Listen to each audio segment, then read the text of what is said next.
Bila mana menyebut berkenaan Ramadan, maka terlebih maklum kebiasaan dikaitkan Ramadan dengan berpuasa. Dan bila mana menyebut berkenaan berpuasa, di situ terdapat satu kelebihan yang telah dijanjikan oleh Allah Subhanahu wa taala. Tatkala mereka itu berbuka puasa, iaitu dengan dijanjikan diperkenankan segala doa yang diminta oleh hamba-Nya oleh Allah Subhanahu wa taala.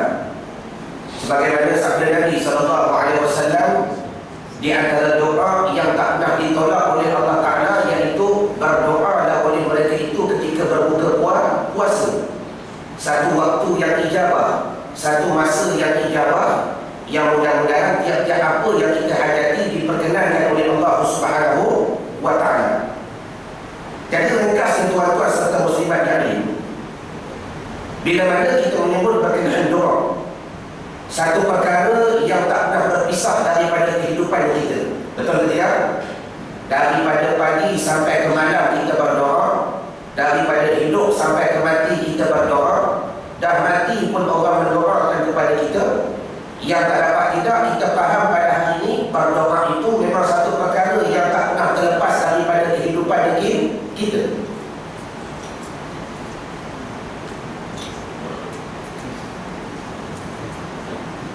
Namun walau bagaimanapun tuan-tuan, afwalakum hamba nak berkata sebagai seorang budak pada pagi ini, Allah Ta'ala telah mengajar kepada kita satu kalimat yang sering dibaca, yang hamba yakin tuan-tuan serta muslimat semua menghafal akan dia. Bila Allah Ta'ala kata apa? Qala rabbukum ud'uni astajib lakum. Hoi manusia, bila mana kamu ada masalah, bila kamu ada susah, bila kamu ada terkepit, bila kamu ada payah, bila kamu ada hajat, mu berdoa kepada aku, mu minta kepada aku. Tuhan jawab apa? Astajib lakum. Nescaya aku perkenankan kepada kamu. Jadi bila mana kita memahami ayat ini, Allah Ta'ala memberi penegasan. Bila kita minta kepada Allah, astajib lakum, Allah Ta'ala menjawab, pasti aku memperkenankan kepada kamu. Jadi sebelum hamba nak mensyarah lebih lanjut berkenaan doa ni tuan-tuan, hamba nak tanya dahulu kepada tuan-tuan serta muslimat yang ada. Boleh tanya tak? Dan takkan tak kena Ustaz Iwan, Allahumma salli ala Muhammad, kalau tak bersembang tak sah. Baik, niat hamba bertanya tak sekadar nak membuktikan ada ke tidak kita meyakini ayat yang telah difirmankan oleh Allah Ta'ala tadi, supaya kalau tak sampai yakin, maka tak dapat tidak wajib kita mencegahkan lagi agar keyakinan kita secara totally daripada kalam Allah masuk pada hati saudara zahir dan batin, yang mudah-mudahan bila mana kita meneruskan lagi Ramadan dengan hari-hari yang seterusnya, tiap-tiap doa yang kita minta kepada Allah Ta'ala, kita akan mendatangkan keyakinan demi keyakinan. Jadi pertama sekali aku nak tanya tuan-tuan dahulu, jawab dengan ikhlas kerana Allah Ta'ala, kerana jawapan tuan-tuan memberi impak yang besar pada kehidupan. Tuan-tuan berdoa lama dah? Daripada kecil sampai hari ini tuan-tuan berdoa macam-macam, tuan-tuan minta kepada Allah, nak tu, nak ni, minta tu, minta ni. Lebih-lebih lagi pada bulan Ramadan, bila Nabi ajar kepada kita waktu yang dijawab, di antaranya waktu berbuka puasa. Maka aku nak tanya tuan-tuan soalan yang mudah. Berpuluh tahun tuan-tuan berdoa sampai hari ini dah. Adakah seluruh doa tuan-tuan semuanya telah dimakbulkan oleh Allah Ta'ala? Ayah anda dah menjawab. Tak semua. Maknanya ada yang Tuhan dah makbul, ada yang belum. Tuan lagi? Sama macam tadi. Tuan kameraman? Dia yang paling clever. Allahumma salli ala Muhammad. Sama juga macam tadi. Dan Datuk ada Datuk? Datuk betul macam mana Datuk? Tuan Nazim. Sama juga macam tadi. Ada yang Tuhan perkenal, ada yang Tuhan belum perkenal. Baik, Haji? KIV. Keep in view. Baik. Kesimpulan tuan-tuan, apa yang nak beri penegasan pada pagi ini, tidaklah jawapan tuan-tuan itu salah, kerana jawapan itu sesuai dengan makam tuan-tuan. Tetapi jawapan tuan-tuan tak tepat. Jawapan tuan-tuan tak salah, dan sebab sesuai dengan makam tuan-tuan, kepahaman tuan-tuan, tetapi jawapan tuan-tuan tak tepat, kerana jawapan yang diberikan berpaling daripada kepahaman Al-Quran. Jelas Allah Ta'ala kata, qala rabbukum ud'uni astajib lakum. pasti aku perkenan. Kenapa hari ini kita berkata, ya Allah, aku minta lama dah, ada yang telah aku perkenan, ada yang kamu belum perkenan. Jadi seolah-olah jawapan yang kita baru datang terbalik daripada kefahaman Al-Quran. Kesimpulannya tuan-tuan, hamba bukan nak merendahkan tuan-tuan, tidak. Hamba nak berkata jawapan tuan-tuan sesuai dengan makam tuan-tuan. Tetapi mudah-mudahan pada hari ini izinkan hamba yang jahil menghuraikan beberapa perkara, syarat-syarat dan rukun-rukun berdoa. Mudah-mudahan natijah dan kefahaman kita pada hari ini cuma berhajat kepada dua perkara. Yang pertama sekali tulis siapa yang ada pen buku. Dan kita mengaji pada subuh nak ke mana? Iaitu tak dapat tidak yang pertama sekali untuk membenarkan firman Tuhan, qala rabbukum ud'uni astajib lakum. Tulis. Yang pertama sekali ada 7 pengajian kita. Dan ke mana kita nak mengaji pada pagi ini? Fahamkan dahulu fokus. Aku nak membenarkan firman Allah Ta'ala, qala rabbukum ud'uni astajib lakum. Maknanya apa? Mudah-mudahan setelah kita bincangkan perkara ini, kalau Allah Ta'ala campakkan faham, setiap kali tuan-tuan berdoa, setiap kali tuan-tuan tadah tangan, setiap kali tuan-tuan sapu muka, tuan-tuan yakin pasti semua doa aku Allah Ta'ala terima. Allahumma salli ala Muhammad. Tuan-tuan yakin dengan betul. Sebab apa? Yakin berhajatkan kepada ilmu. Sebab tu hamba kata jawapan tuan-tuan betul, tapi tak tepat. Sebab ilmu tuan-tuan sekadar di situ. Kita upgrade lagi. Mudah-mudahan selepas daripada ini, apa jua doa yang tuan-tuan minta kepada Allah, setelah kita amin, setelah kita bercakap, kita yakin, aku yakin pasti Allah Ta'ala perkenan. Cuma makna perkenan tu macam mana? Ya tu kena mengaji sampai habis lah. Allahumma salli ala Muhammad. Satu. Yang kedua tulis, tuan-tuan letakkan fokus dahulu. Ada 7 pengajian kita pada pagi ini nak ke mana? Untuk membaik sangkakan hati kita dengan Tuhan. Untuk membaik sangkakan hati kita dengan Tuhan. Kerana sabda Nabi SAW, inna husnul zanni billahi minal ibadah. Bahawa membaik sangka kepada Allah Ta'ala itu salah satu daripada ibadat. Ni kadang-kadang menikah 10 tahun dah tak dikaruniakan cahaya mata. Baru-baru ni pergi Mekah, dia gunakan masa 40 hari, tak ada doa lain dah ya? Dia minta, ya Allah, nak cahaya mata, nak cahaya mata. Tempat ijabah dah, masa ijabah dah, waktu ijabah dah.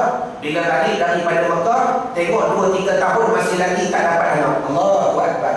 Takut-takut bila akidah dan keimanan tak kuat, ada pihak-pihak yang dipersalahkan. Ya Allah, tak kena ke mana, ya Allah, haji aku baru-baru ni. Tak kena ke mana, ya Allah, umrah aku baru-baru ni. Rasa harta bersih dah, pakaian aku jaga dah, tapi mana yang tak kena yang menyebabkan kau tak makbulkan doa aku? Contoh, jadi takut-takut kita berburuk sangka kepada Allah Subhanahu wa Ta'ala. Jadi nak menjaga perkara-perkara begini, tak dapat tidak perlu kita pahatkan kefahaman ilmu agar pengajian kita mendepani di atas 2 perkara. Yang pertama apa tadi?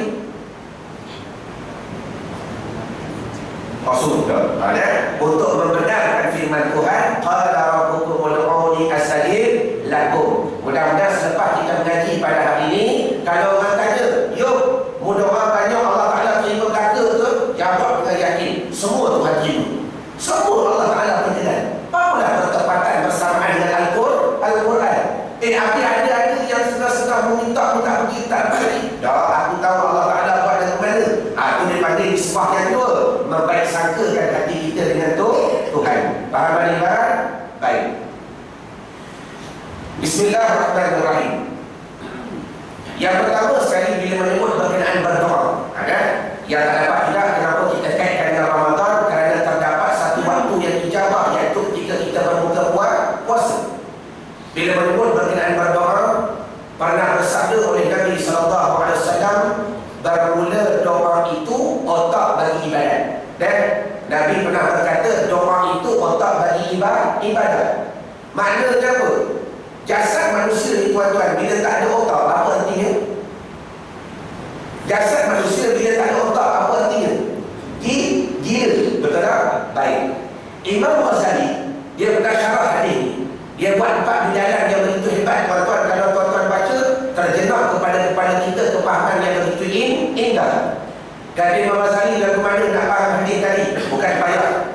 Yang pertama sekali tuan-tuan, kalau kita tengok orang gila, dan orang gila ni kalau dia buat kerja pelik-pelik dan sebagainya, nak berenang atas darat, nak menyanyi sorang-sorang, nak bertelanjang dan sebagainya, adakah perkara yang dia lakukan memberi manfaat ke atas diri dia? Orang gila ni buat benda pelik-pelik dapat manfaat tak? Dah, satu. Yang kedua, orang gila ni tuan-tuan kalau buat kerja pelik-pelik, makan sampah dan sebagainya, bertelanjang bulat, baring ikut dan, tidur ikut dan, adakah perkara yang dia lakukan memberi mudarat ke atas dirinya?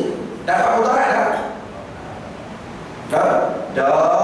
Baru-baru ni hamba balik kampung, dan orang gila yang hamba kenal masa belajar 2 sampai sekarang hidup lagi. Boleh naik basikal, boleh hisap rokok. Allahumma salli ala Muhammad. Tak tahulah rokok tu dikutip ke mana. Nak cerita senang lelang sampai sekarang. Buat apa-apa pun tak dapat mudarat. 2. Yang ketiga, dengar kalau tuan-tuan terserempak dengan orang gila, nampak orang gila yang buat kerja pelik-pelik dan sebagainya, adakah bagi pihak tuan nak memberi manfaat ke atas orang gila? Nak beri tegur ke? Ada? Nampak orang gila mancing kat kolam. Orang gila duk mancing kat kolam ni ada ikan ke? Dia kata aku tak gila bu, yang gila dalam kolam ada ikan. Allahumma salli ala Muhammad. Dia kata kita balik. Dan bermakna orang gila ni tuan-tuan, dia buat kerja pun kita tak beri manfaat. Nak tegur pun tidak. Betul tidak? Dan yang keempat kata Imam Ghazali, bila mana kita terserempak dengan orang gila yang buat kerja pelik-pelik dan sebagainya, adakah tuan-tuan nak memberi mudarat ke atas mereka? Nak balik batu ke? Tak? Nak marah ke? Baik, maka kata Imam Ghazali, kalau tuan-tuan memahami 4 perkara tadi, nescaya tuan-tuan akan faham ibarat yang kelima, iaitu bila mana kita terserempak dengan orang gila, tuan-tuan akan memandang orang gila dengan pandangan yang kosong. Betul tak? Ikut kamu dah nak buat apa, nak togang terbalik ke, dia lalu pun seolah-olah kita tak nampak. Betul tak? Baik, hari ini tuan-tuan muraqabah sedikit. Bila tuan-tuan pandang orang gila, muraqabah, ya Allah ya Tuhanku, bila mana aku memandang orang gila dengan sifat begini, janganlah kau pandang aku dengan sifat begitu. Allahu Akbar. Maknanya apa? Kata Nabi, bermula doa tu otak bagi ibadah. Bila kehidupan kamu tak berdoa, tak ada berdoa, ibarat satu jasad yang tak ada otak. Arti nak beribadah, bila mana kita buat apa-apa amalan sekalipun, kalau tidak berdoa dan tak faham syarat dan tak faham rukun, maka ibarat seolah-olah orang gila yang melakukan satu ibadat. Bangun 3-4 kali berdoa kepada Allah. Ya Allah ya Tuhanku, anak-anakku tak sembahyang, suami aku tak sembahyang, ya Allah tolong ya Allah. Dia tak malam minta, tapi tak pernah berubah suami dan anak-anak dan sebagainya. Dan adakah punca salah di mana? Dah, bukan masalah salah ataupun tidak, tetapi sudah mana kepahaman kita nak memahami masalah berdoa. Sebab tu nak beri faham tuan-tuan, jangan sampai kita bangun tahajud, bangun qiyamul lail 3-4 pagi berdoa kepada Allah, menangis teriak sampai keluar darah sekalipun, takut-takut Allah Ta'ala tak pandang amalan kita. Kenapa Tuhan tak pandang? Bila mana dilakukan sesuatu amalan dalam keadaan kejahilan, syarat tak tahu, rukun tak tahu. Faham ibarat? Itu yang pertama. Yang kedua, sabda Nabi SAW, tiap-tiap orang yang berdoa itu tak terlepas daripada 3 perkara. Kita masuk kepada pengajian, tak dapat tidak kata Nabi, orang yang berdoa itu tak terlepas daripada 3 perkara. InsyaAllah pada pagi ini tuan-tuan, hamba nak kongsi dengan tuan-tuan, kita mengaji berserta dengan praktikal. Maknanya apa? Bermula daripada hari ini, bila mana kita angkat tangan berdoa kepada Allah, dan tuan-tuan nampakkan di tapak tangan yang kanan ada 5 syarat. Tuan-tuan nampakkan di tapak tangan yang kiri, tuan-tuan nampakkan di tapak tangan yang kanan ada 3 syarat. Tuan-tuan nampakkan di tapak tangan yang kiri ada 5 rukun. Dan bermakna nampak di tapak tangan yang kanan ada 3 syarat, sebagaimana kata Nabi tadi, tak dapat tidak tiap-tiap orang yang berdoa tak terlepas daripada 3 syarat. Dan tuan-tuan nampakkan di tapak tangan yang kiri 5 rukun. Dan bila mana angkat tangan, tengok syarat, tengok rukun, tengok syarat, tengok rukun. Aku yakin tuan-tuan, kalau Allah Ta'ala campak faham, setelah tuan-tuan amin, aku yakin semua doa aku Allah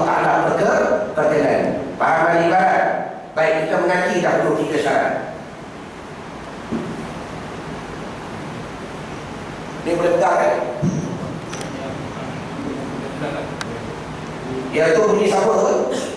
Bunyi sama tu? Lagi sedap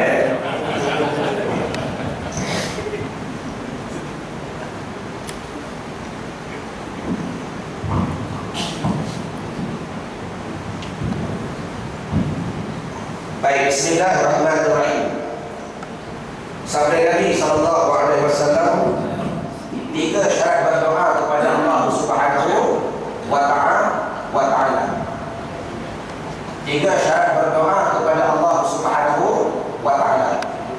Artinya bermula daripada pagi ini, bila mana kita berdoa kepada Tuhan, bila mana kita minta kepada Tuhan, nampakkan di tapak tangan yang kanan ada 3 syarat. Baik, apa dia syarat? Iaitu perkara yang melengkapi bagi doa. Kalau orang ajar usul fiqh, fa inni tafasyatu fatafashurutu. Bila ternafi syarat, maka ternafilah apa yang disyaratkan. Kalau berdoa, tuan-tuan tak belajar syarat, maka doa tak diterima. Itu mafhumnya. Faham ibarat? Baik. Ekor dia boleh buang sikit tak? Okey, bunyi okey. Kalau bunyi okey, tak ada masalah. Bunyi okey. Sebab kita tak dengar dah. Baik. 3 syarat berdoa kepada Allah Subhanahu wa ta'ala. Yang pertama sekali, kata Nabi SAW, bila mana kita berdoa kepada Tuhan, nampakkan di tapak tangan yang kiri bilik yang pertama, iaitu bilik ijabah. Hari ini yakin, bila kita angkat tangan, ya Allah nak tu, ya Allah nak ni, ya Allah minta tu, ya Allah minta ni, tuan-tuan nampakkan di tapak tangan yang kiri ada bilik yang pertama, dipanggil bilik ijabah. Apa makna ijabah? Salih, iaitu diperkenankan segala doa. Diperkenankan segala doa. Ya Allah nak rezeki, ya Allah Tuhan bagi rezeki. Ya Allah nak mudah kerja, ya Allah Allah Ta'ala bagi mudah kerja. Ya Allah nak anak laki-laki, ya Allah ramai dah anak perempuan, Allah Ta'ala bagi anak laki-laki. Jadi tuan-tuan pertama sekali, tuan-tuan yakin dan putus, ya, bila aku berdoa kepada Tuhan, ada yang dikatakan bilik yang pertama, iaitu bilik ijabah. Diperkenankan, ditunaikan, diberikan segala apa yang diminta. Itu yang pertama. Baik. Dalam bilik ijabah yang begitu besar, maka kata Nabi, ada pula lagi 2 bilik kecil. Macam kita masuk rumah pula, ada hall pula, ada 2-3 bilik. Masuk pula bilik pertama, ada pula bilik air. Begitu juga dalam peringkat berdoa. Dalam satu bilik yang begitu besar, bilik ijabah, maka kata Nabi, kadang-kadang diperkenankan itu dipecahkan kepada 2. Yang pertama, ijabah yang disegerakan. Ijabah yang disegerakan. Minta-minta dapat selalu. Minta-minta dapat selalu. Satu. Yang kedua, ijabah yang dilanjutkan. Minta-minta Allah Ta'ala beri lambat. Minta-minta Allah Ta'ala beri lambat. Contoh, bukan payah nak kenal Allah Ta'ala ni tuan-tuan. Di antara keadaannya kita mengenali diri kita. Sebagaimana Allah Ta'ala berfirman apa dia? Wa fi anfusikum afala tubsirun. Dalam diri kamu ni banyak tanda-tanda nak mengenalkan kepada aku. Dan nak kenal Allah Ta'ala, kenal dahulu makhluk penciptaan Allah Ta'ala. Contoh ini, macam mana yang dikatakan ijabah yang dilanjutkan. Tuan-tuan balik ke rumah nanti, anak tuan-tuan form 4, dia kata dah 4. Dia kata ayah nak motor, ayah nak motor, ayah nak motor. Kawan-kawan lain semua pergi sekolah naik motor dah.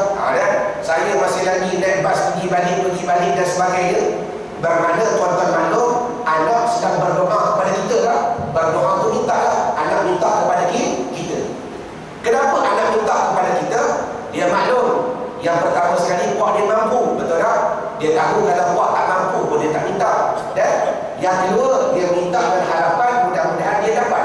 Tapi aku nak tanya wahai para bapa yang alim, bila anak minta motor kepada tuan-tuan, dalam keadaan tuan-tuan tahu dah spekulasi suasana budak-budak pada hari ini, adakah tuan-tuan nak belikan motor untuk anak tuan-tuan yang baru form 4? Beli dah? Dah. Belajar dulu pergi sekolah. Nanti Hafiz dia kata nak masuk motor mana-mana, nak pergi hiu mana-mana, baru ayah belikan motor. Bermakna dia minta sekarang, tetapi tuan-tuan lanjutkan lagi 2 tahun. Kerana apa? Kerana tuan-tuan terlebih maklum apa yang lebih mustahak, apa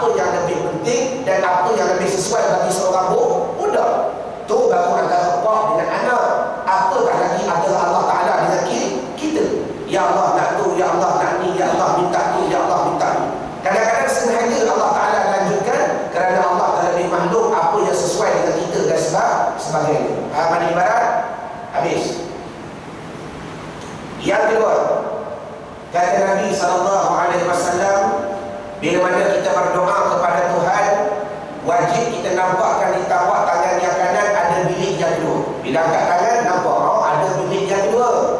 Apakah dia bilik yang kedua? Salim, iaitu namanya bilik muhasaratun. Muhasarah. Apa makna muhasarah? Disimpan akan dia di hari kemudian. Disimpan akan dia di hari kemudian. Kita minta Allah Ta'ala simpan. Kita minta Allah Ta'ala simpan. Kita minta Allah Ta'ala simpan. Baik. Di manakah tempat simpanan selama ini doa kita, tuan-tuan ya? Allah Ta'ala simpan pada dua tempat. Yang pertama, kadang-kadang doa kita Allah Ta'ala simpan dalam kubur. Dia simpan, dia campak dalam kubur. Yang kedua, kadang-kadang doa kita Allah Ta'ala simpan atau Allah Ta'ala beri di yaumil mahsyar. Baik, kita syarah dahulu macam mana yang dikatakan doa yang disimpan dalam kubur. Contoh bukan payah. Hamba nak bawa satu misal yang pernah dibawa oleh almarhum Tuan Guru Haji Ali Pondok Rantau Sejauh Negeri Sembilan. Ada? Waktu mula-mula hamba mengaji dengan beliau, dia bawa kaedah ini, dia cerita masalah ni, dan dia bawa satu contoh.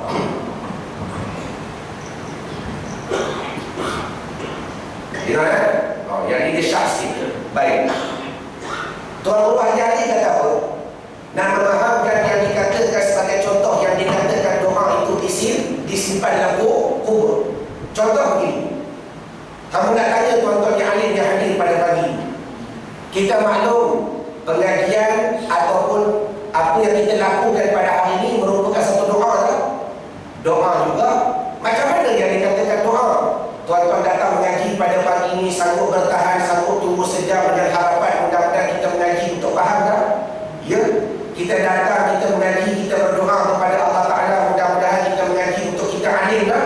Dan bila mana kita faham, bila mana kita alim, mudah-mudahan kita boleh beramal. Tetapi apa nak tanya tuan-tuan yang alim, yang duk bertelaah, yang duk mengaji tiap-tiap malam, ada tak orang yang mengaji tapi tak alim-alim? Banyak ada. Ada tak yang mengaji yang tak faham-faham? Ya, ada. Bila dah mengaji tuan-tuan tak alim, bila dah mengaji tuan-tuan tak faham, jadi akibatnya nak beramal macam mana? Jadi ditanya balik, kenapa mengaji tak faham, kenapa mengaji tak alim? Macam mana ustaz berkata orang nak mengaji tak faham, orang nak mengaji tak alim? Sebagai contoh lah yang kita nampak pada hari ini tuan-tuan, bila mengaji ni jenis tak bawa pen buku, agak tak boleh faham tak? Contoh, Allahumma salli ala Muhammad. Bila mengaji jenis tak bawa pen buku ni, agak tak boleh faham tak? Allahumma salli ala Muhammad. Malulah tuan-tuan dengan Allah Ta'ala. Minta maaf dah. Kita kalau mengaji berakidah, malulah sedikit dengan Allah Ta'ala. Kenapa? Kenapa kita malu dengan Allah Ta'ala? Kalau tuan-tuan mengaji akidah, kalau tuan-tuan mengaji tauhid, kita yakin Allah Ta'ala itu satu Tuhan yang bersifat cerdik lagi bijaksana. Betul tak? Jangan kata dahulu, jangan kata sekarang, yang akan datang pun Allah Ta'ala tahu. Betul tak? Tapi kalau tuan-tuan belajar tauhid, tapi kalau tuan-tuan belajar akidah, Allah Ta'ala pun ada pen buku tak? Oh sudah. Dan Tuhan ada pen buku tak? Ada. Kita belajar akidah, Allah Ta'ala pun ada bukunya, iaitu Lauh Mahfuz. Lauh apa? Lauh tu orang putih kata whiteboard. Satu papan kenyataan mahfuzun yang terpelihara daripada tersalah. Dan Allah Ta'ala yang cerdik tu pun ada pen. Mana pen dia? Al-Qalam. Kan ketika Nabi Isra' wal Mi'raj, bila Nabi melepasi pada Sidratul Muntaha, Nabi mendengar coretan kalam menyurat di atas Lauh Mahfuz. Maknanya Allah Ta'ala cerdik, Allah Ta'ala bijaksana, Allah Ta'ala tak bersifat dengan pelupa. Tuhan tu pun ada pen, Tuhan tu pun ada buku. Dia punya pen menyurat di atas Lauh Mahfuz segala hukum, qada dan qadar, takdir sebelum adanya alam sehingga binasanya alam. Jadi hari ini kita tanya akidah kita. Kalau Allah Ta'ala tak ada buku, Allah Ta'ala tak boleh buat kerja ke? Jawab. Boleh. Kalau Allah Ta'ala tak ada qalam, adakah hukum dan peruntukan yang akan dilaksanakan oleh Allah Ta'ala akan tersalah? Allah Ta'ala tak ada buku pun dia boleh buat kerja. Allah Ta'ala tak ada qalam pun dia boleh melaksanakan segala hukum. Tapi Tuhan nak mengajar kita satu asbab. Hoi manusia. Aku ni Tuhan pun ada pen, ada buku. Mau mengaji, tak ada pen, tak ada buku. Lagi alim dari aku. Allahumma salli ala Muhammad. Contoh, tak ada. Baik. Jadi ringkasan apa yang aku nak bagi faham. Satu pujian yang aku nak sohorkan kepada tuan-tuan pula. Dahlah mengaji tak bawa pen, dahlah mengaji tak bawa buku, tiba-tiba mengaji tak faham. Maka bila mengaji tak faham, nak tanya pula masalah hukum. Bila dah mengaji tak faham, maka wajib beramal tak? Oh sudah. Dah mengaji, dah hadir kuliah, tiba-tiba tak faham, wajib beramal tak? Syekh beritahu. Wajib. Yang lain? Syekh boleh putih. Dia dah mengaji tapi tak henti, wajib beramal tak? Tuan Haji balik lalu nak amal macam mana kalau tak faham? Allahumma salli ala Muhammad. Syarat nak faham tu kena reti. Syarat nak faham, syarat nak beramal tu kena reti. Syarat nak beramal tu kena faham. Kalau tak faham dia boleh buat tak? Tak boleh buat. Walaupun kefahaman kita betul.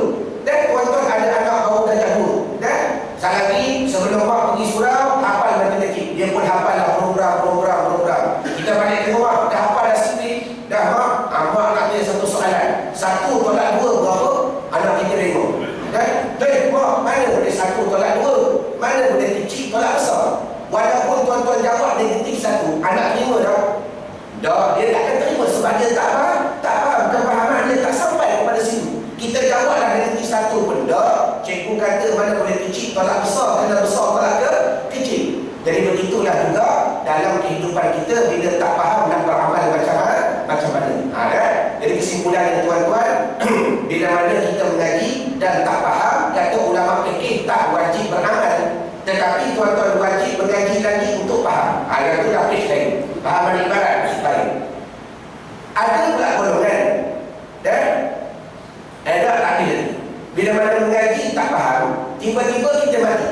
Bila mati masuk dalam kubur. Maka kata Nabi SAW, segala ilmu yang kita tak faham tadi, tuan-tuan dengan gusar, tuan-tuan dengan gelisah, Allah Ta'ala ni baik. Dia simpan untuk tuan-tuan, dan bila mana masuk dalam kubur, dia akan campurkan dalam kubur, iaitu yang dipanggil syafa'atul ilmi. Ilmu inilah yang akan menerangi kelak oleh kita dalam kubur. Dia akan mencerah dalam kubur segala ilmu yang kita mengaji tak faham pada ketika dunia dahulu. Fahaman ibarat. Satu golongan. Ada pula golongan yang kedua. Dia mengaji pada sukuhnya dia faham. Dia mengaji dia faham. Dia bawa buku nota, dia bawa Android, dia bawa tablet dan sebagainya. Tiba-tiba dia tidak beramal. Sudah. Dan agak-agak nanti kalau masuk dalam kubur, apa dia dapat? Ya, kena berdua dengan Allah Ta'ala. Betul tak? Dan dah mengaji faham, tiba-tiba tak beramal, masuk dalam kubur, kenapa? Kena tentu dengan Allah Ta'ala. Jadi hebat pada pagi ini orang yang faham ke yang tak faham?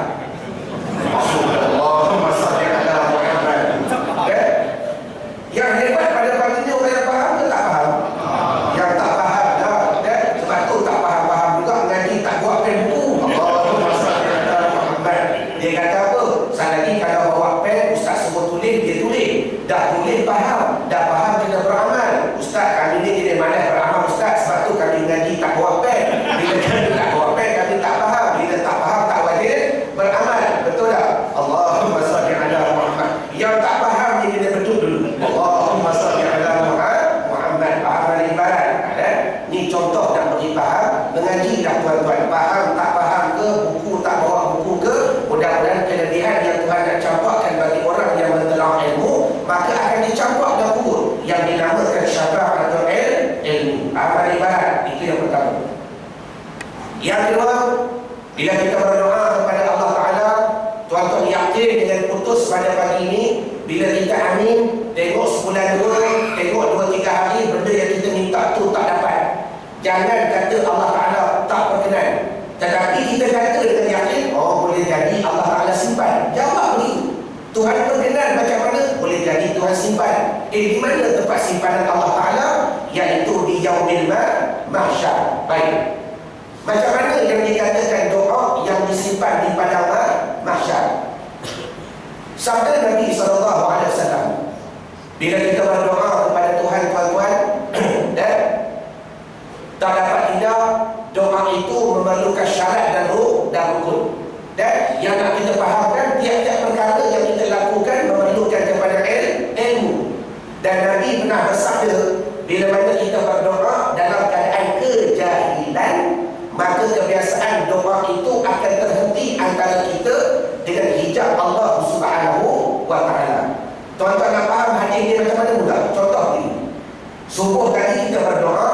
Ibarat kita tiup satu belon, tiup belon, kita masukkan segala hajat kita dalam belon.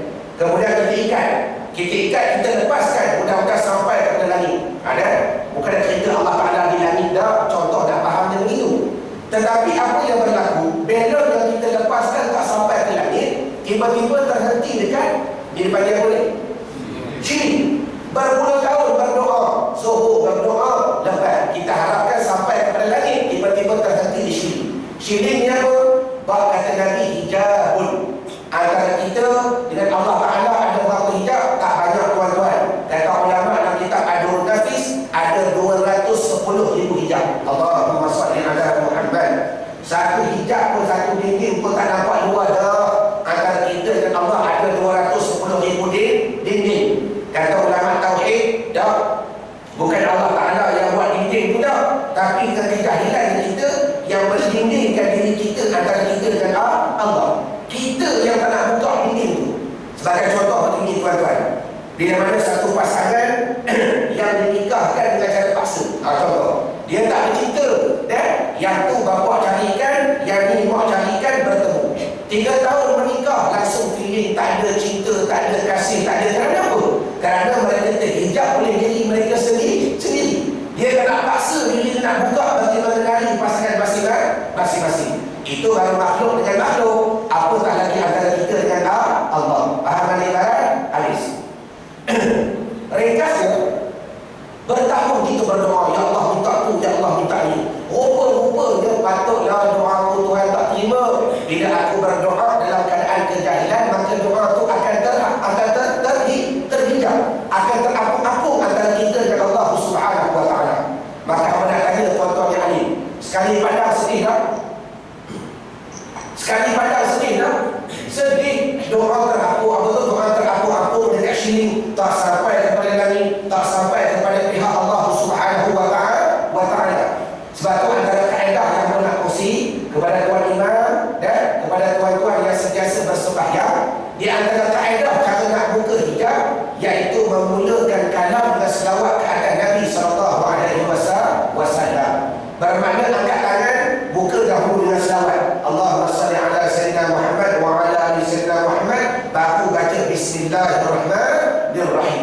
Kerana selawat itu satu amalan yang boleh memecahkan hijab Allah Subhanahu wa Ta'ala. Hebat selawat ini tuan-tuan. Dan dalam kitab Adurun Nafis pun, orang yang nak sampai maqam musyahadah ada 2 jalan. Pertama, dengan jalan kena ada guru, kena ada kaedah, kena ada silsilah, kena ada tawassul, dipanggil berzikir ataupun tariqah. Tapi tariqah ni panjang masa, kadang-kadang 10 tahun, kadang-kadang 20 tahun baru sampai suk dan bujilan.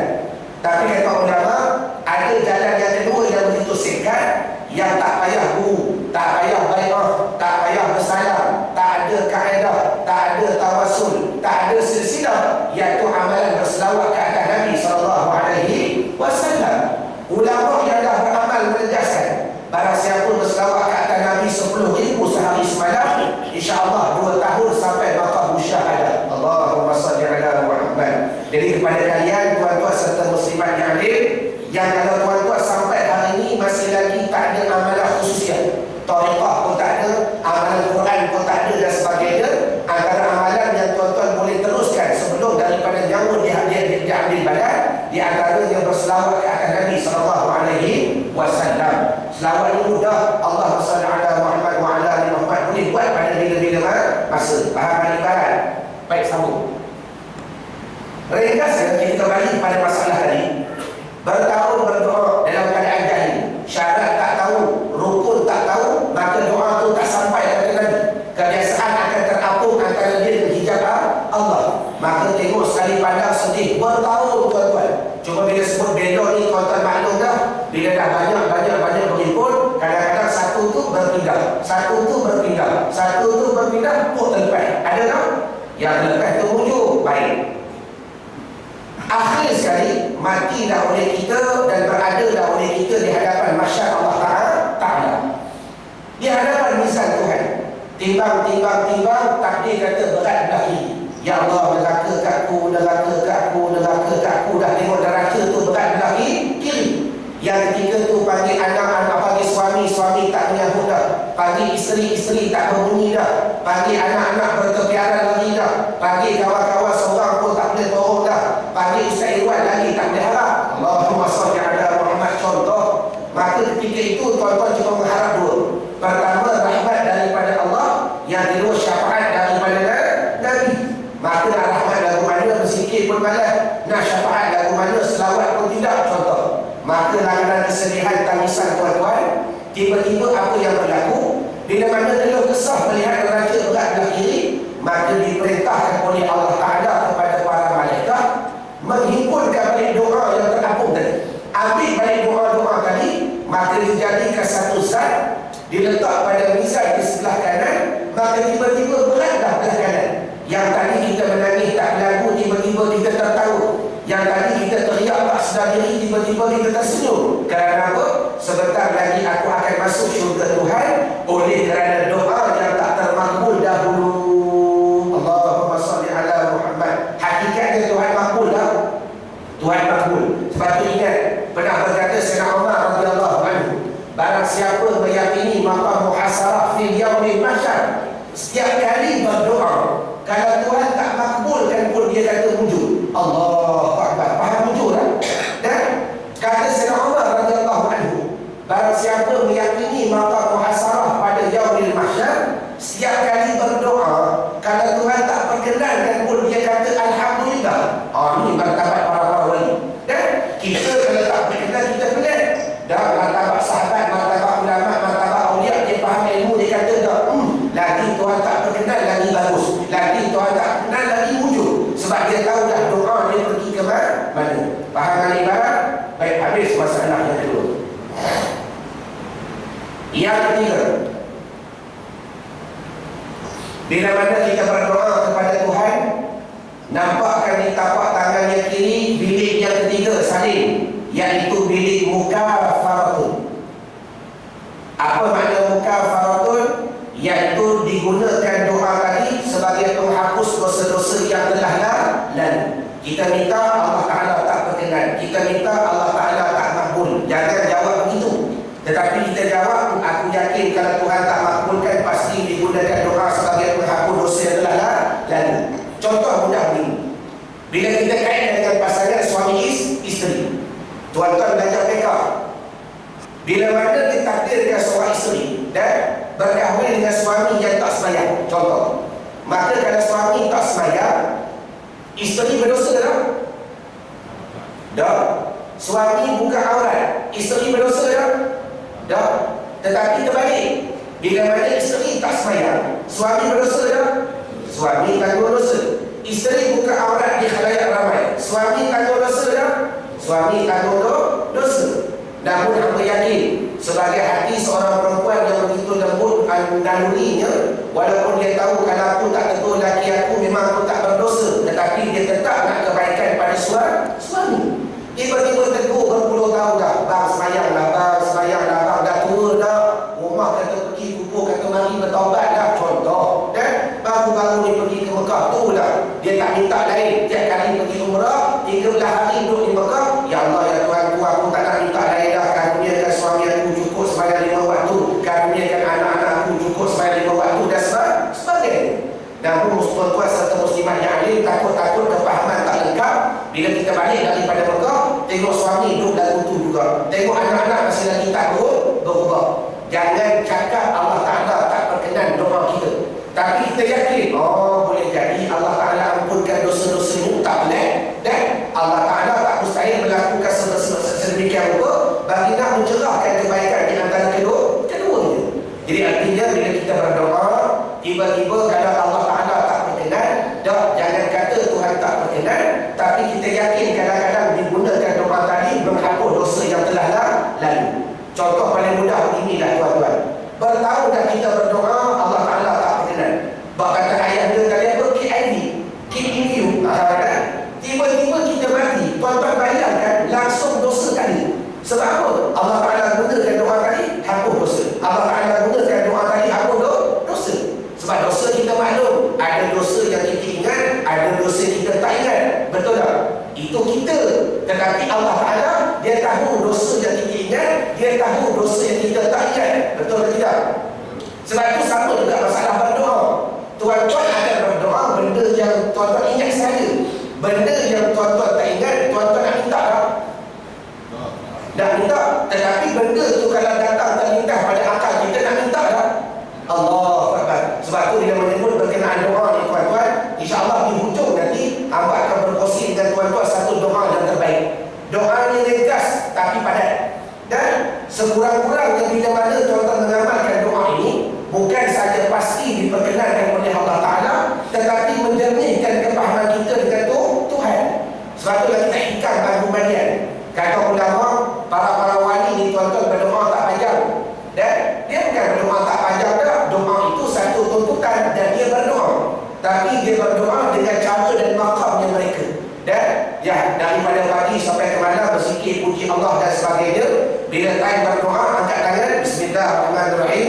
Ya Allah, ya Tuhanku, aku serah kepada kamu segala hukum qada dan qadar yang Engkau terlebih tahu daripada aku. Amin. Habis. Tak sampai selesai habis.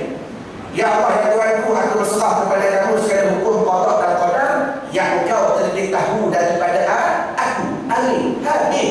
Dan sebab tu tuan-tuan, kalau tak ada masa sangat, hamba semua amalkan doa ini. Kerana apa? Soalan yang begitu mudah.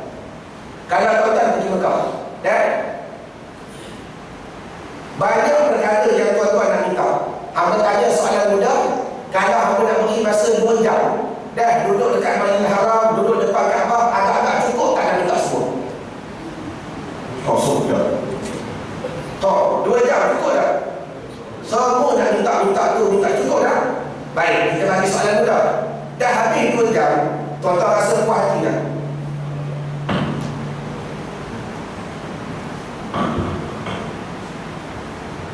Dah habis 2 jam berdoa, tuan-tuan rasa puas hati dah, hari ni banyak aku minta. Bila sampai hotel tiba-tiba dah ada lagi yang aku tak minta. Betul tak? Doa ni tuan-tuan tak habis. Bermakna ketika di situ tuan-tuan akan minta benda yang tuan-tuan ingat. Benda yang tuan-tuan tak ingat, tuan-tuan tak minta. Tapi aku nak tanya tuan-tuan yang ini, Allah Ta'ala tahu tak benda yang tuan-tuan ingat dan benda yang tuan-tuan tak ingat? Dia tahu. Yang kita ingat pun dia tahu, yang kita tak ingat pun dia tahu.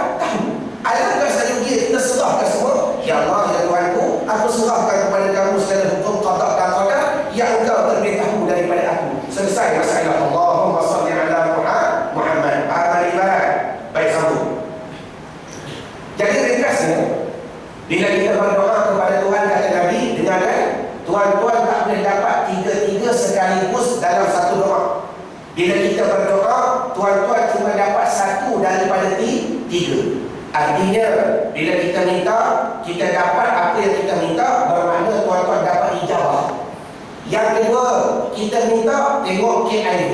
Kita bila minta, tengok tak dapat-dapat lagi. Kita minta, tengok tak berubah lagi. Jangan kata Tuhan tak berkenan. Kita jawab Allah Ta'ala berkenan dengan cara, boleh jadi dia simpan. Atau boleh jadi dia gunakan sebagai penghapus dosa yang telah lalu. Bermakna tiap-tiap satu perkataan daripada doa tuan-tuan semua tak disisiakan oleh Allah Subhanahu wa Ta'ala. Faham ibarat? Habis. Baik, ini masalah syarat. Kita sambung pula masalah rukun berdoa kepada Tuhan.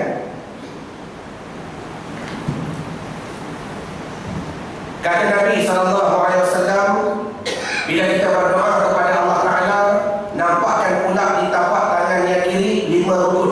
Ada? Ingat tuan-tuan, kalau mengaji fiqh, rukun lebih kuat dari syarat.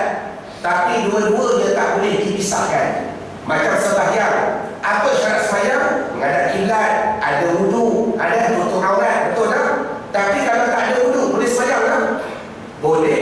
Sembahyang menghormati waktu, dan tak ada wudu, betul tak? Orang sakit di hospital dan najis badan dan sebagainya, menghadap kiblat pun tidak, wajib sembahyang. Namun rukun tetap kena buat. Ini gambaran yang nak bagi faham. Rukun tak boleh tinggal, syarat tak boleh tinggal, tetapi melengkapi keduanya. Baik. Apakah 5 rukun berdoa kepada Tuhan? Hamba cerita dengan ringkas ke-5, nanti hamba syarah dalam sebuah syarah sahaja. Yang pertama sekali, kata ulama, bila kita berdoa kepada Tuhan, ada penentuan pada azali. Tuhan ada penentuan pada azali. Nescaya kita akan dapat. Satu. Nak Tak boleh ke? Dan bila kita berdoa kepada Tuhan, boleh. Bila kita berdoa kepada Tuhan, ada penentuan pada azali. Ada penentuan pada azali, nescaya kita akan dapat. Satu, rukun yang kedua, iaitu wasyafahnya. Bila kita berdoa kepada Tuhan, tiada penentuan pada azali. Tiada penentuan pada azali, nescaya kita tak akan dapat. Dan yang tak dapat itu ijabah, muhasarah dapat, mukafafah dapat. Bila kita berdoa kepada Tuhan, ya Allah, nak tu nak ni, tak ada penentuan pada azali, Tuhan tak tulis benda tu, nescaya kita takkan dapat. Yang ketiga, bila kita berdoa kepada Tuhan, penentuan Allah cepat. Penentuan Allah cepat, nescaya kita dapat cepat. Dan baru nak ambil wuduk solat hajat 2 rakaat nak minta rezeki, tiba-tiba tu imam tepuk belakang, yuk ambillah 200 hutang minggu depan. Tak minta pun, Allahumma salli ala Muhammad, tak minta pun. Penentuan Allah cepat, kita akan dapat cepat. Rukun yang keempat, bila kita berdoa kepada Tuhan, penentuan Allah lambat, nescaya kita dapat lambat, tak boleh cepat dulu. Dan yang kelima, bila penentuan ada, yang ini maqam yang tertinggi sekali.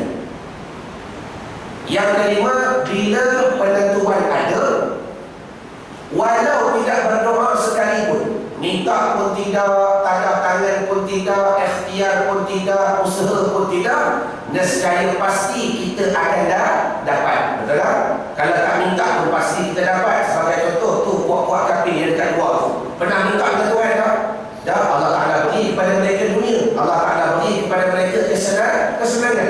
Yang kita minta-minta dunia, Allah Ta'ala tak beri. Dah, bukan masalah dapat tak dapat, masalah benda tu penentuan pada azali. Baik, ringkas dan tuan-tuan, yang ni aku nak tuan-tuan ambil perhatian sedikit, sebab ni di sini ada satu masalah akidah yang lebih besar. Dengar kan? Kelima-lima rukun tadi hampir himpun dalam satu kepahaman. Tuan-tuan berdoa lama dah, ya Allah, ya Tuhanku, aku minta tu, aku minta ni, aku nak tu, aku macam-macam tuan-tuan minta. Kemudian tuan-tuan amin. Nak tanya tuan-tuan yang alim, bila mana kita amin, kemudian apa yang kita minta tu Allah Ta'ala berkenan. Soalan yang mudah, adakah apa yang Tuhan beri itu disebabkan kita minta? Ya? Adik gerelah yang lain, adakah pemberian Tuhan itu disebabkan kita minta? Ya? Dah, jawapan tuan-tuan tepat dah. Bermakna kita yakin dan putus apa yang Tuhan beri dah bukan disebabkan kita minta, tetapi semata-mata penentuan pada azali. Mana dalil? Aku nak bagi 4 contoh dalil yang begitu ringkas. Yang pertama, dengar ulang-ulang sebab ada kaitan pecahan daripada masalah nanti. Yang pertama, kalau belajar sifat 20, wujud tidak baqa mukhalafah qiyamuhu ta'ala binafsi. Apa makna qiyamuhu ta'ala binafsi? Allah Ta'ala mentadbir alam ni tuan-tuan tanpa bergantung dengan orang lain. Kalau kita baca usul tauhid, nak faham macam mana Allah Ta'ala mentadbir tanpa asbab, Allah Ta'ala mentadbir tanpa kerana, Allah Ta'ala mentadbir tanpa syarat. Kita buat ada asbab, Allah Ta'ala tak ada asbab. Kalau tuan-tuan merasakan Allah Ta'ala menunaikan ataupun memakbulkan permintaan kita dengan sebab doa kita, bermakna tuan-tuan dah merendahkan sifat Allah. Kerana Allah Ta'ala berhajat kepada doa kita dah. Tuhan tak berhajat kepada makhluk, Tuhan tak bergantung kepada makhluk, Tuhan tak bergantung kepada asbab. Kita berhajat kepada makhluk, berhajat kepada asbab, berhajat kerana Allah Ta'ala dah. Itu yang pertama. Dalil yang kedua, wujud tidak baqa mukhalafatu ta'ala qiyamuhu ta'ala binafsi wahdaniyah qadrat iradat. Ada tuan-tuan bagi sifat 20 dah lebih ahli dari hamba. Apa makna iradat? Iaitu menentu Tuhan akan tiap-tiap sesuatu daripada perkara mungkin, tentu tu dengan kehendak dia, bukan kehendak kita.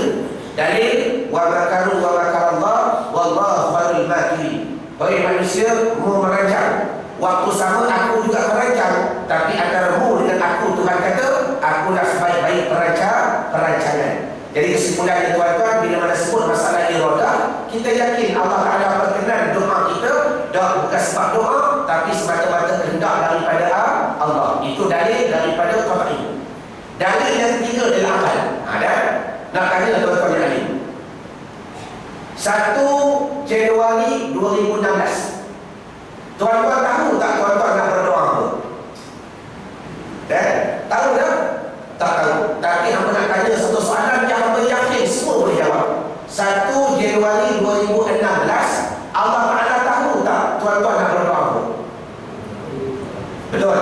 Baik, jawab sekarang ni betul dah. Cuma jawapan tu biar masukkan pada hati, masukkan dalam darah lagi. Macam mana Tuhan tu? Jawab mudah. Berani jawab, berani bertanggung jawab. Allahumma salli ala Muhammad. Macam mana kita yakin Tuhan tu?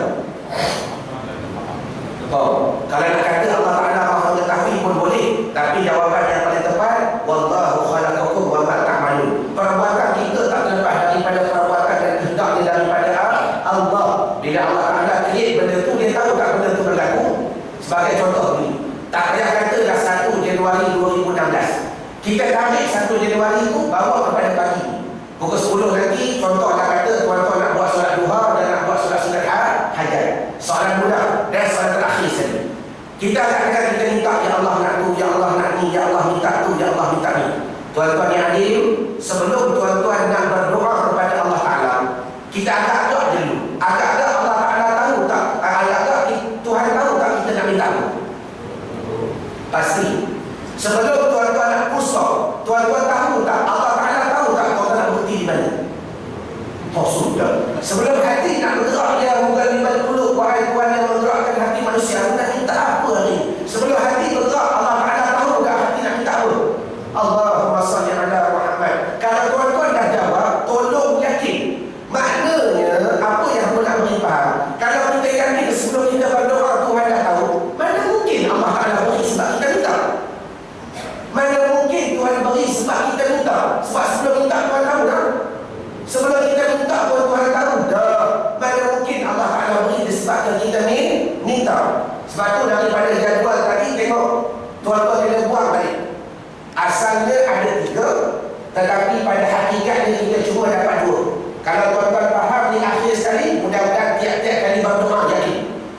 Undang balik. Asal ada 3, ijabah, muhasarah, mukafarah. Betul. Sekarang ni separatekan. Ijabah ini merupakan haknya Allah. Kenapa kita kata hak Allah? Kita jawab tadi dah, bagaimana mungkin Allah Ta'ala memperkenankan doa kita sebab kita minta? Sebab sebelum kita minta pun Tuhan tahu dah. Betul tak? Usah kata pukul 10. Tuan-tuan tadi jawab 1 Januari 2016, hidup ke mati tak tahu lagi. Aku nak minta pun tak tahu lagi. Tetapi aku yakin Allah Ta'ala tahu 1 Januari aku nak minta apa. Betul tak? Allahu Akbar. Jadi kalau tuan-tuan dah jawab dengan betul, zahirkan keyakinan. Kalau Tuhan dah tahu dah kita nak minta apa, adakah Tuhan beri sebab kita minta? Dan jadi kalau kita minta, sebenarnya tuan-tuan segala doa yang kita minta ni mana?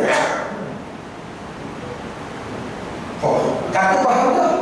Dan kalau Tuhan beri bukan sebab kita minta, habis Ustaz, selama ni doa yang kami baca ni sia-sia ke? Dah. Pada hakikatnya tuan-tuan, setiap doa yang kita baca sama ada masuk ke 2 bilik, iaitu muhasabah ataupun mukafarah. Di sinilah maksud qala rabbukum ud'uni astajib lakum. Hai manusia, bila mu minta pasti aku perkenan. Apa makna perkenan? Kadang-kadang aku simpan, kadang-kadang aku menggunakan sebagai penghapus dosa yang telah lalu. Jadi beruntunglah bagi mereka yang banyak berdoa kepada Allah Ta'ala, kerana setiap kali tuan-tuan berdoa, pasti tuan-tuan akan dapat salah satu daripada keduanya. Orang yang malas berdoa, ijabah tetap dapat. Sebab ijabah tak berkait dengan doa. Betul tak?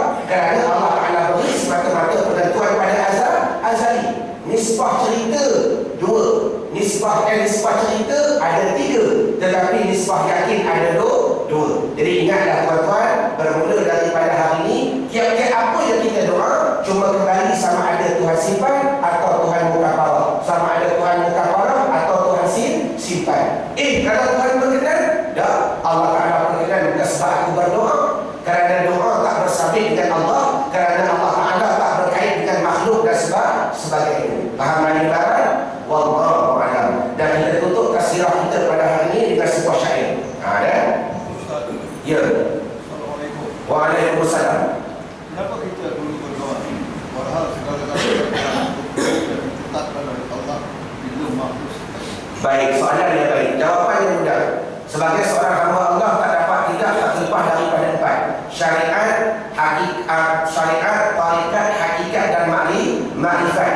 Bermakna apakah syariat itu? Amalan yang zahir yang diperuntukkan oleh Allah. Kita jawab ya. Walau pada hakikatnya semua yang Allah Ta'ala telah tentukan. Sebab itulah nak membedakan kita dengan Jabariyah, Qadariyah dan Mu'tazilah. Jabariyah dia apa? Dia yakin semuanya Allah.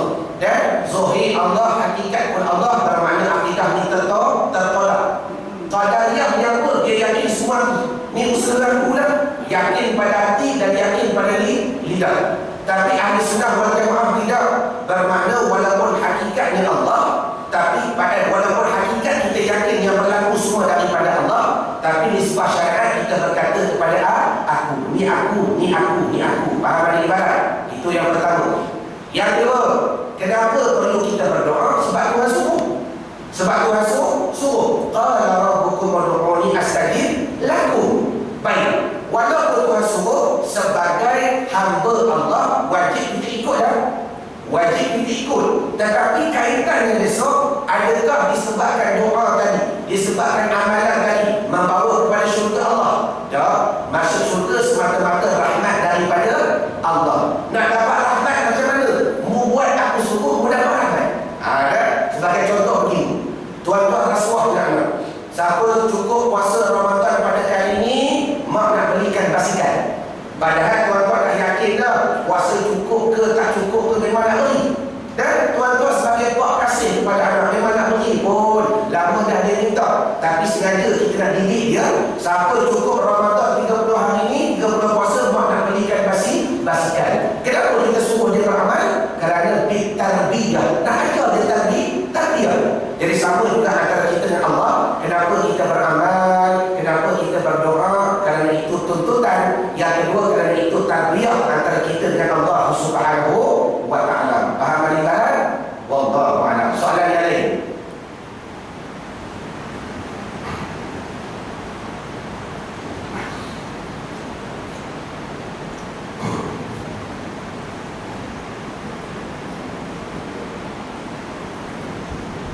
Ada soalan tak? Dan baik. Jadi sekiranya ada soalan tuan-tuan, sebelum apa nak tutup dengan sebuah syair. Kerana asal ni bila mengaji pasok ni tuan-tuan ada syair. Cuma 2-3 hari ni hamba terlampau sibuk sangat, tak sempat nak putus speak. Sebab tu duk minta buat-buat. Padahal benda ni ada sangat dah, kita boleh edar risalah dan sebagainya. Dan mudah-mudahan ada sebuah syair yang berkaitan dengan perkara ni tuan-tuan, yang telah dikarang oleh Asyikh Tuan Guru Haji Ali bin Musa Pondok Rantau Seliau Negeri Sembilan. Demikian bunyinya. Bismillahirrahmanirrahim. Kalau berdoa kepadanya Tuhan, syarat rukunnya jangan tinggalkan. Kalaulah ada penentuan Tuhan, tetap mendapat, jangan ragukan. Kalaulah lambat penentuan Tuhan, sabarlah kita, jangan susahkan. Kalaulah tak ada penentuan Tuhan, disimpankan ia di hari kemudian. Allahu Akbar. Apa makna syarat tadi? Kalau berdoa kepadanya Tuhan, setiap masa kita minta kepada Allah, syarat rukunnya jangan tinggalkan. Kita angkat tangan, nampak di tapak tangan yang kiri kanan ada 3 syarat. Nampak di tapak tangan yang kiri ada 5 rukun. Apa 3 syarat? Kadang-kadang ijabah, kadang-kadang muhasarah, kadang-kadang mukafarah. Tapi aku dah mengaji dah, ijabah tak kait. Sebab ijabah semata-mata penentuan daripada Allah. Jadi setiap kali berdoa, pasti sama ada muhasarah atau mukafarah, mukafarah atau muhasarah. Aku berdoa, amin, Tuhan simpan. Aku berdoa, amin. Kalau tak ubah kaki aku ni, aku mudah-mudahan Allah Ta'ala menggunakan doa tadi menghapus dosa suami dan sebagainya. Kerja kita bukan berubah, kerja kita berdoa. Habis. Syarat rukunnya jangan tinggalkan. Apa 5 rukun? Kalau ada penentuan tentu dapat. Kalau tak ada penentuan tentu tak dapat. Kalau cepat, cepat. Kalau lambat, lambat. Kalau penentuan ada, walau tak berdoa sekalipun tentu dah dapat. Kalau berdoa kepadanya Tuhan, syarat rukunnya jangan tinggalkan. Kalaulah ada penentuan Tuhan, tetap mendapat, jangan ragukan. Oh, kalau penentuan ada, pasti dapat benda. Dapat bukan sebab doa, sebab penentuan. Kalaulah lambat penentuan Tuhan, minta-minta dah, Tuhan kata lambat lagi. Sabarlah kita, jangan susahkan. Sabar ni ada 2. Pertama, bagi yang boleh sabar, cuba bersabar. Bagi yang tak boleh sabar, minta kesabaran. Sabar ni pun kena minta. Kalaulah tak ada penentuan Tuhan, disimpankan ia di hari kemudian. Kalau kita minta-minta tak ada juga, dah doa aku tak sia-sia, pasti Allah Ta'ala simpan. Sama ada Tuhan simpan dalam kubur atau Tuhan simpan di yaumil mahsyar. Faham ibarat? Wallahu a'lam. Akhir sekali tuan-tuan, sebelum kita berpisah, boleh minta lagi 5 minit? Boleh kan? Ini ayat cuti. Akhir sekali sebelum kita berpisah, ada satu oleh-oleh yang nak tuan-tuan bawa balik. Yang dah beli hari itu pun kena beli lagi, bagi hadiah kat orang lain. Allahumma salli ala Muhammad. Sebelum kita berpisah, ada satu oleh-oleh, mudah-mudahan nak tuan-tuan muslimin muslimat yang dirahmati Allah Ta'ala bawa balik. Satu poster yang diberi nama poster carta mahram. Poster carta mahram. Walaupun hamba dah buat di sini pada kuliah yang lalu, cuma hamba nak beri peluang kepada mereka pula yang tak ada pada kuliah yang lalu. Poster ni tuan-tuan, alhamdulillah, hamba dah buat pada tahun yang keempat, mendapat feedback yang baik daripada mereka yang membeli akad ni. Kerana tak dapat tidak, hanya satu saja matlamat tuan-tuan beli poster ini. Mudah-mudahan membantu keluarga aku kepada perkara yang lebih baik. Kerana apa tuan-tuan hamba kata wajib tuan-tuan bawa balik semua satu? Kerana bila kita sebut masalah mahram ni tuan-tuan, perkara yang tak pernah selesai, betul tak? Balik ke kampung, di pagi raya, balik ke Nuri Kedara, ada majlis kahwin, ada majlis tahlil. Kadang-kadang kita tak boleh beza siapa mahram, siapa bukan mahram, betul tak? Itu satu masalah. Masalah yang kedua, kadang-kadang hamba baik sangka, tuan-tuan mengaji, tuan-tuan tahu siapa mahram, siapa bukan mahram. Namun bila balik ke kampung, kadang-kadang tak ada kekuatan untuk berbicara. Betul tak? Nak tegur pun tak mampu. Baru mengaji 2-3 bulan dekat masjid dah pada tegur aku dah. Allahumma salli ala Muhammad. Balik di pagi raya, mak saudara belah isteri kita holok tangan. Kita tahu dia bukan mahram, kita buat tak erti. Baru duduk SQ 2, balik dia Honda Civic, tak si bersalam dengan aku dah. Allahumma salli ala Muhammad. Walhal dia tu mak saudara isteri. Betul tak? Kita tahu dah mak saudara ada 3. Bagi lelaki mak saudara ada 3. Pertama, mak saudara lebih. Yang kedua, mak saudara sabit. Yang ketiga, mak saudara isteri. Macam mana kata mak saudara lebih? Atas kepala kita, kita ada ayah, kita ada ibu. Adik-beradik ayah, adik-beradik ibu, semua dipanggil mak saudara lebih. Ada sebab distrik. Yang kedua, contoh, hamba ada ayah, betul? Ayah ada abang. Abang tu dipanggil pak saudara dah. Pak saudara lebih. Tiba-tiba pak saudara tu menikah dengan seorang perempuan. Itu dipanggil pak saudara sabit. Kenapa sabit? Dia baru datang. Kalau sekali dipanggil pak saudara baru. Beraya besok tuan-tuan boleh bersalam dengan dia tak? Maksud boleh tak? Boleh kalau berlapik. Allahumma salli ala Muhammad. Boleh kalau berlapik. Sebab mak secara sabit hukumnya bukan mahram. Sama juga tuan-tuan balik kampung isteri, ingat kan? Daripada pihak isteri tuan-tuan, yang jadi mahram cuma 2 golongan. Habis apa kaedah? Balik kampung isteri, yang daripada pihak isteri yang kata mahram cuma 2. Atas kepala dia straight, bawah kaki dia straight, tu saja. Kalau buka kiri kanan tak jadi. Macam mana straight? Ayah dia ada, mak dia, mak tok yang tok nyut onek-onek hantar-hantar sampai ke atas. Kalau hidup lagi lah. Dan bawah kaki anak isteri kita, anak, cucu, cicit, piut, gamit, capal, lambak, tujuh keturunan sampai bawah. Kalau hidup lagi lah, faham dari ibarat. Yang Yang buka kiri kanan, anak-anak saudara isteri semua bukan mahram. Faham ibarat? Jadi gambaran yang aku nak beri faham, kadang-kadang tuan-tuan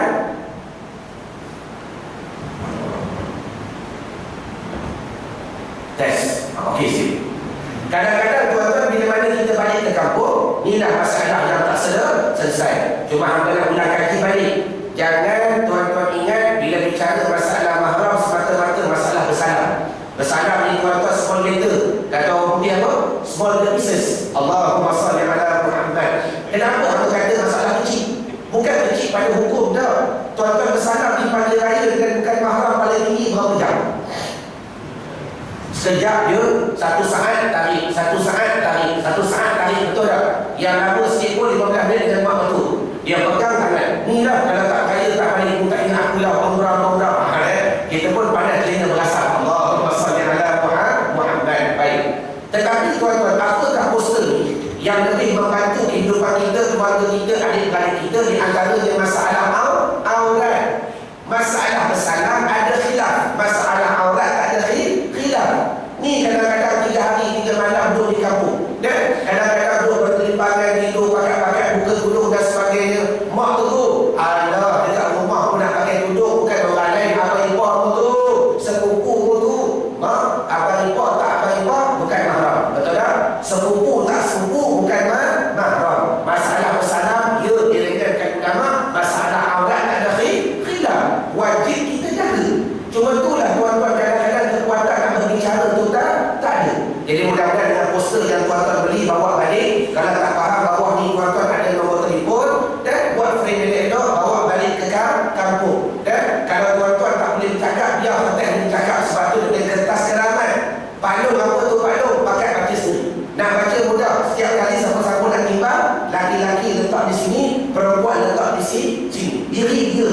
Jadi bila dia timbang, oh aku dengan Pak Bos selama ni bukan mahram. Bila bukan mahram, keluar hukum-hukum hakam yang mudah-mudahan membantu bagi dirinya dan membantu bagi kita dan sebagainya. Jadi ingat, walaupun tuan-tuan dah faham, bantu adik-adik kita yang lain. Bawa baliklah seorang 3 ke 5 ke dan sebagainya. Siapa yang duit tak ada, ambil dulu, bayar kemudian. Dan hamba lapas siap-siap, kalau lupa, hamba halal dunia akhirat.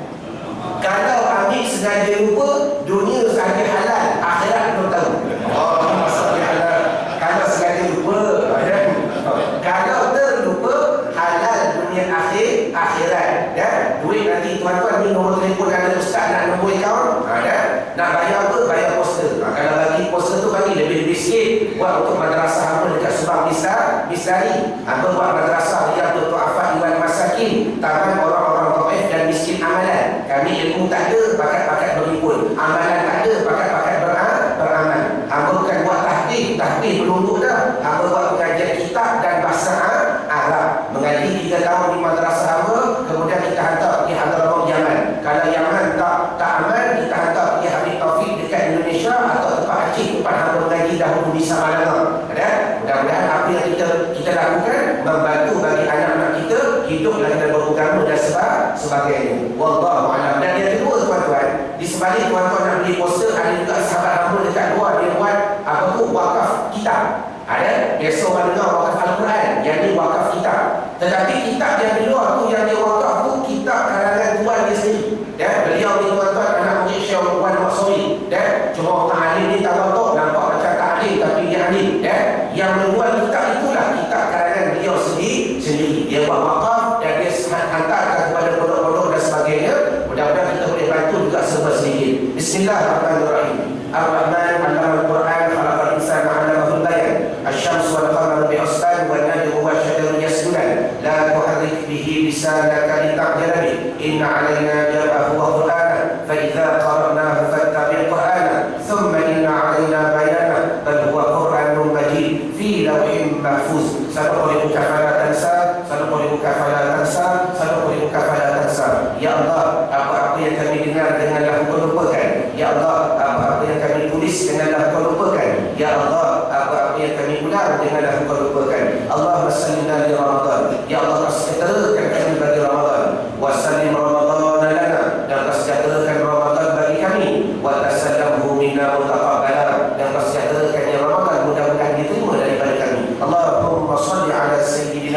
Muhammad sirri hayatil wujudi wa sababil a'zami li kulli mawjudin salatan tuhafizuna bihal Qur'an wa tufahimuna bihal ayat wa tahfazna biha su'al qawli wal amali wal niyaz wa ala alihi wa sahbihi wa barik wa sallim walhamdulillah.